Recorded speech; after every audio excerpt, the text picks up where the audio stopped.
Hi friends, welcome to KG vlog. நாம் இன்றைக்கி பார்க்க போகிறது வாழைத்தண்டு ஜூஸ். அதுக்கு நான் மீடியம் சைஸில் 2 வாழைத்தண்டு எடுத்து வச்சுருக்கேன். சின்ன 2 வெங்காயம் எடுத்து வச்சுருக்கேன். 2 துண்டு இஞ்சி, 1 டேபிள் ஸ்பூன் சீரகம், கொத்தமல்லி எல்லாம் எடுத்து வச்சுருக்கேன். இப்போ நாம் இந்த வாழைத்தண்டை துண்டு துண்டாக நறுக்கி எடுத்துக்குவோம். இந்த மாதிரி நறுக்கி தண்ணியில் போட்டு வச்சுக்கோங்க, அப்போ தான் கருத்து போகாமல் இருக்கும். இதை நாம் இப்போ ஒரு மிக்ஸி ஜாருக்கு மாற்றிடுவோம். வாழைத்தண்டு பார்த்திங்கன்னா சிறுநீரக கற்கள் நீங்கிறதுக்கு ரொம்பவே யூஸ்ஃபுல்லான ஒன்று. இது ரெகுலராக எல்லாருமே எடுத்துக்கலாம். இது உடம்புக்கு ரொம்ப நல்லது. நறுக்கி வச்சுருக்க வாழைத்தண்டை மிக்ஸி ஜாருக்கு மாற்றிக்குவோம். இது கூடவே கட் பண்ணி வச்சுருக்க வெங்காயம், சீரகம், இஞ்சி இது எல்லாத்தையும் சேர்த்து நல்லா அரைச்சி எடுத்துக்குவோம். இதில் இப்போ உப்பு சேர்க்க தேவையில்லை.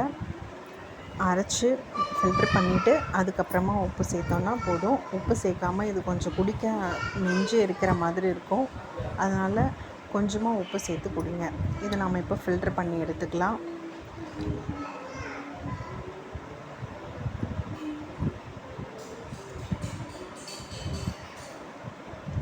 கிட்னி ஸ்டோன் இருக்கவங்க இது ரெகுலராகவே எடுத்துக்கலாம். நார்மலாக நம்ம வீக்லி ஒன்ஸ் எடுத்துக்கலாம். அவ்வளோதான் ஃப்ரெண்ட்ஸ், வாழைத்தண்டு ஜூஸ் ரெடி. இந்த மாதிரி நீங்களும் உங்கள் வீட்டில் செஞ்சு ஹெல்த்தியாக சாப்பிடுங்க, ஹெல்த்தியாக இருங்க.